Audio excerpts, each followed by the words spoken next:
Dr. Francesca Fusco is a dermatologist, and she explains that sleep is necessary for protein synthesis of hair and the release of growth hormones and other hormones in your body. Now, one of the most important hormones that your body releases when you're sleeping is called melatonin. You probably heard of this. There's even melatonin supplements that are being sold. I'm not really one for supplements. I like to keep my regular circadian rhythm by actually sleeping on time and trying to wake up at the same time every single day. But the time you sleep is not that important, okay? Everyone has different schedules, everyone works at different times, but getting at least 6 to 8 hours of sleep is ideal because that's when your hair grows the most, and it has been proven that melatonin actually boosts hair growth, which leads to say that if you're not getting enough sleep, which also leads to a little bit of stress, can cause hair loss. So you might want to look into your sleep. This is something that is highly overlooked. If you don't know me, my name is Angelica. I post videos twice a week, every single week, all about growing long, healthy hair. This is a wig. This is what my hair looks like. And as you saw from my first tip, I'm going to be giving you 10 healthy hair habits that will change your life for the better, and you'll start to see faster and quicker hair growth. So let's go to point 2. Point 2 is to wash your hair every 7 to 10 days. This is something that was a huge game changer for me. I would go from 10 days to 2 weeks to even a little bit longer sometimes just because I was lazy, and I knew that my hair did well if I didn't shampoo it very often. But the problem is not shampooing, it is the washing. You need to wash your hair every 7 to 10 days, whichever one works for you. It doesn't matter if your hair is in a protective style, whether your hair is out. Your hair needs to be drenched in water, and trust me, it makes a big difference than just midweek moisturizing, spritzing a little water here and there. Your hair needs to be doused in water, and you need to get off all the gunk in your hair. It doesn't matter if you're co-washing, shampooing, or just rinsing. However you make it work, wash your hair every 7 to 10 days, which leads me to my third point. Stick to a routine, and this routine should work for you, okay? Don't copy anyone else's routine because most people's routines won't work for you. I work from home full time. I am basically home every single day. So I can wash my hair on a Thursday. I can wash my hair on a Monday.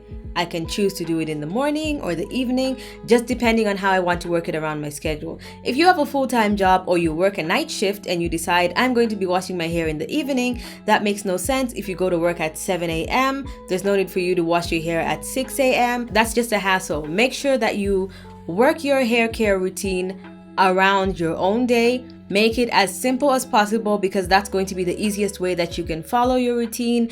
And trust me, even if you remove your goals, if you stick to your routine, you're still going to achieve that goal. Instead of saying, by the next 6 months, I want my hair to be like mid-back length. Forget about your goal, okay? Goals are important and you can keep that somewhere in the back of your mind. But what you need to stick to is your routine because that's what's actually going to make you achieve the goal. If you always wash your hair, you moisturize it at a certain time, you always deep condition, follow all the habits that I'm giving you, eventually you're going to get there whether it's your goal or not. So try and think in terms of focusing on your routine and most importantly, your habits. And the best way to build a new habit is to attach it to another habit. So let's say every Thursday you go to the gym at 4. Try to attach it to that so that as soon as you get home from the gym, when you get home, you get straight into the shower and wash your hair. Like find something that you already always do and then attach your hair care routine to that. So let's say you do a scalp massage every night or every other night. Attach it to when you drink your nighttime tea or when you do your skincare routine so that you know, okay, if I do my skincare routine, I have to do a scalp massage. Or let's say you want to be oiling your scalp in the morning, you can tie it to brushing your teeth. So you know every time, as soon as you finish washing your teeth, you have to give yourself like a 3-minute scalp massage. Just attach it to something you already do. It'll be way easier than just saying, I'm just going to do it when I have time. Because trust me, the time is not going to show up. The next thing is related to the second point, and this is do not be afraid of shampoos, okay? Shampoos are essential for hair, and I know in the natural hair community we have been discouraged from using shampoos and saying if you have to use one, always use a sulfate-free shampoo.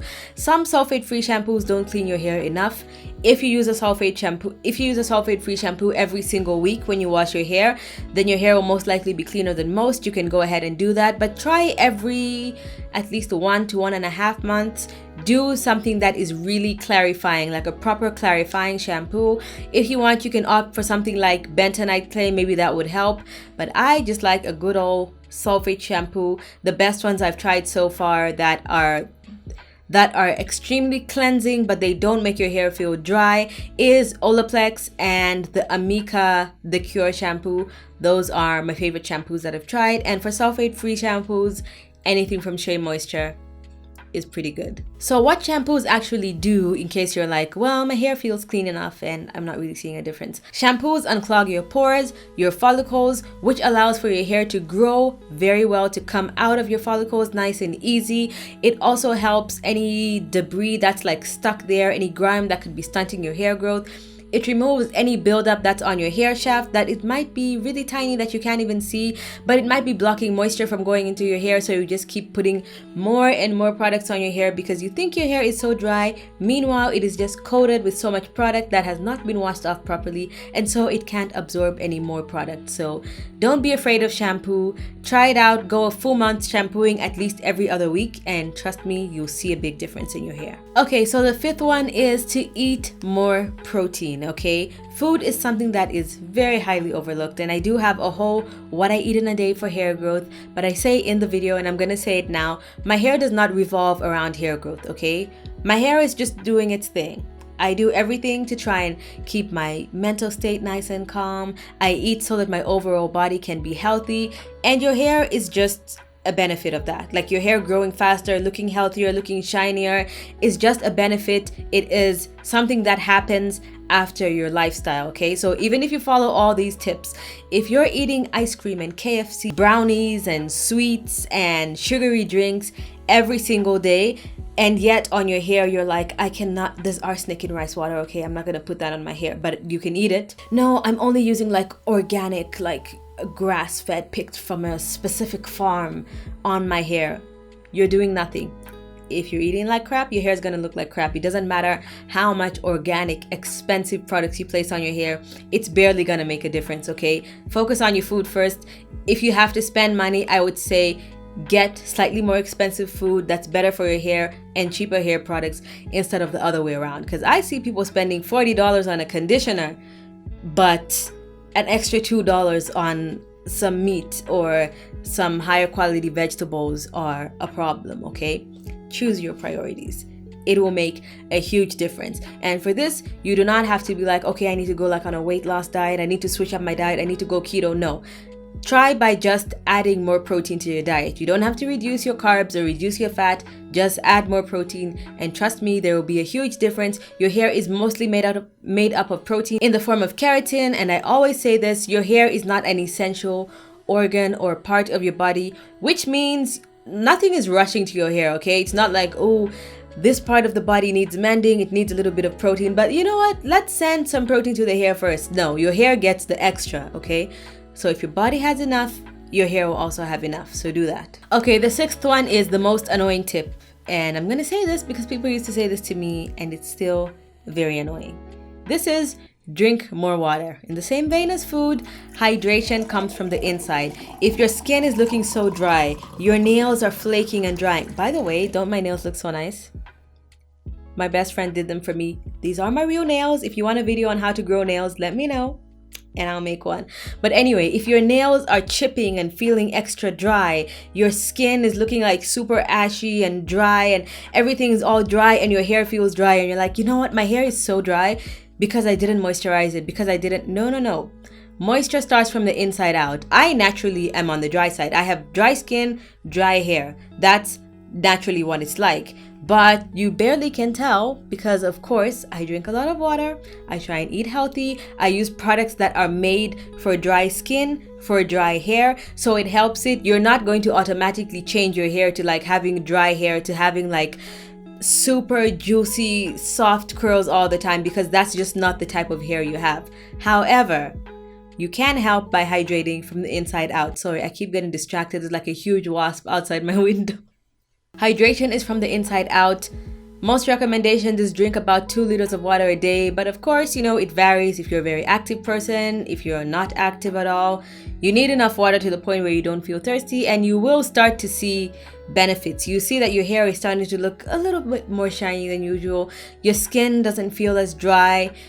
And a good way to tell is sometimes you might look like you're getting like early wrinkles, but it's just dry skin. And when your skin starts to look like super nice and plump, you're like, oh, I think I was just a little dehydrated. It will show in your hair too. So please drink your water. Okay, the 7th tip is something that is also extremely highly overlooked. Usually you can see the damage, but you don't even look at it as damage because it just seems kind of normal. And I have experienced this a lot. So I'm also trying to do better with including this habit. And this is whenever you're going outside, if your hair is going to be out, try and wear a hat or a head wrap or something that's going to cover your hair, especially when the UV index is high, because the same way your skin burns, your hair gets damaged as well. And if you don't want to cover your hair with anything like that, use a heat protectant, because most heat protectors actually have UV protection. Just make sure you check on the pack. Probably not all of them, but I know the very popular Tresemme heat protector also has UV protection. So you can just spritz over all the exposed hair so that when you go outside, your hair doesn't get heat damage, because just like it can get heat damage from a flat iron and a blow dryer, it can get heat damage from the sun as well. And usually the way you can tell that is because your hair in certain sections is lighter than the other hair, because it's basically sunburnt. That's how you know. It doesn't cause excessive damage, but it does cause damage that can add up over time. So just try that. Wear a hat, head wrap, or spray some UV protectant, or use a UV protectant serum, something like that. Minor change, huge difference. Just try it out. I do this all the time. If I'm wearing like a wig or anything like that, it doesn't make a difference. But if you have braids where even your scalp is exposed, I would still say go ahead and spray some heat protectant to protect from the UV rays. And if the UV index is like 2 or 1, you really don't need to do that. And it's very easy. Just go to your weather app if you have an iPhone or whatever phone you have. Most phones have a weather app. And if you don't have a weather app, just go to Google and search weather. There's usually a UV index. Anyway, anything that's above 6 is super high, can burn your skin, burn your hair. Wear sunscreen, whether the UV index is 2, because it can change up while you're walking, but you can be slightly more lenient with your hair. The UV index is like 3 and below. You don't really have to wear it. Okay, the 8th tip is very mental. It might seem like a little woo-woo or something like that, but it does work. And lots of studies have shown this across the board with like anything. And this is visualize the hair that you want to have. Now, I don't mean if you have 4C hair or type 4 hair like mine, and I'm visualizing like I'm gonna wake up and my hair is gonna look like this wig and all of a sudden it's going to be 3C and silky. And no, I'm not saying visualize impossible things.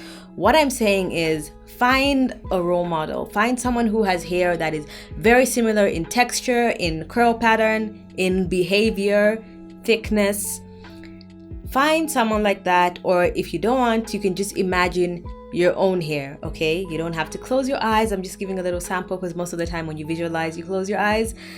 Visualize how you want your hair to be, and then visualize the kind of person who will have hair like the hair that you want to have, and then become that person. Trust me, it makes a big difference. It sounds very strange, but it's true. For example, my goal is for my natural hair to be basically as long as this wig, and I know my hair is nowhere near to this curl pattern, maybe if it's in a braid out. So you can see these are like kind of stretched out curls.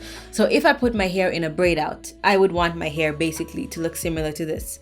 So I'm going to ask myself, if a person has hair that is this long, soft, and looks luscious and curly and shiny after a braid out, what do I expect this person to do with their hair? They probably moisturize their hair every week. They probably do scalp massages. They probably take care of their ends. They probably make sure that they focus on every single strand of hair and do their hair in sections.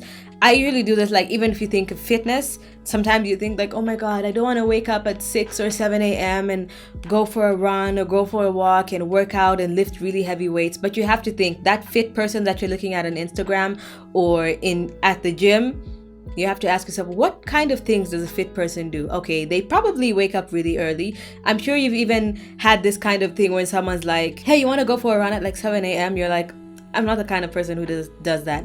So then what kind of person are you? That's what you need to do.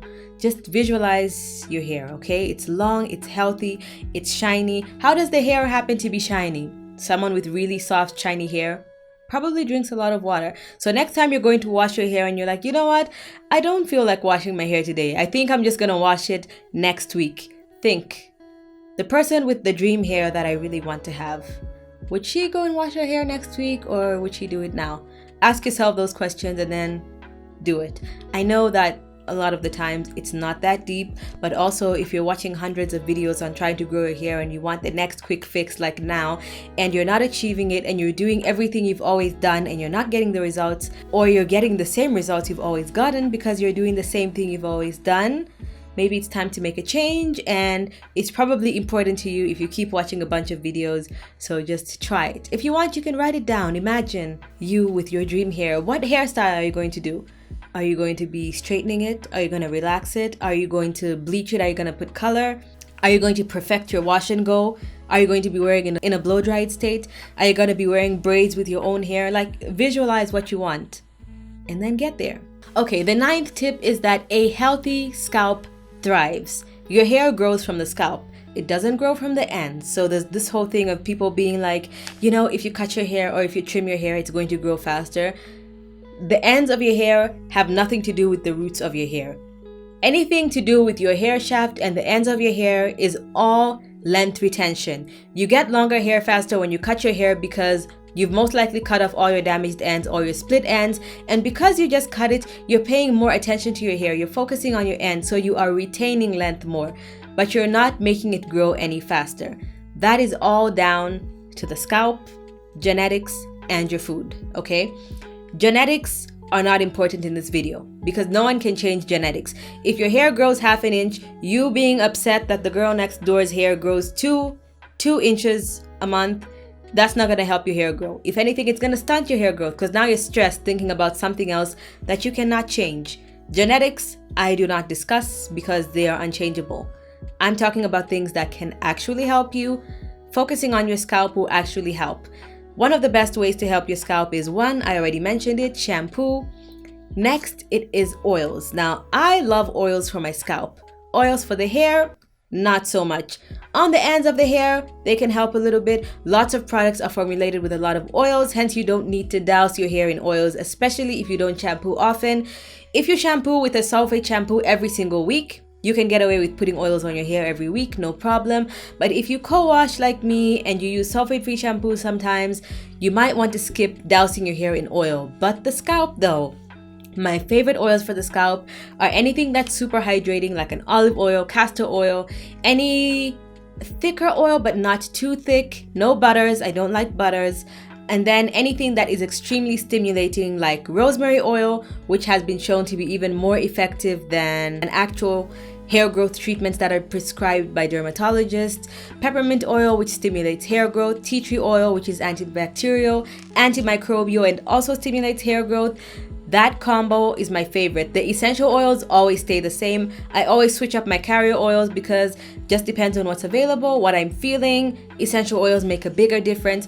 Putting those on your scalp and doing frequent scalp massages can make a huge difference to actually boosting your hair growth. And then if you do that combined with the entire routine and focusing on your ends, your hair will grow so much faster because it will grow a little faster, but also you will retain length faster. And trust me, you'll see a huge change. The 10th tip is highly underrated, and this is, you should not do the same hairstyle every single time. Even if it's a protective style, even if it is the most protective style, don't do the same one, especially doing the same one the same way every single time, because this can actually cause traction alopecia. If you do twists or braids, like using your own hair, those are some of the most protective styles. If you do them in the exact same parting, the same way, every single time, eventually you're going to get traction alopecia. because your hair is going to be like shedding a little bit excessively in the same parts that you always do. So switch it up. Maybe 2 weeks do braids, next 2 weeks do twists. If you want to do like a headband wig or something, don't wear it every single day, because maybe where you put in the combs, it could be pulling or tugging at a little bit of hair. Maybe it could be a little too tight, or just the friction on your edges somehow. Just don't do the same thing every time. Do your favorite protective styles, but switch it up if you want to get the best results. Give this video a big thumbs up if you're enjoying it. Hit my face right there to subscribe. Watch the 2 videos on the side of the screen right here if you'd like to see anything else. Let me know in the comment section what else you'd like to see. Thank you so much for watching, and I'll see you guys in my next one. Bye!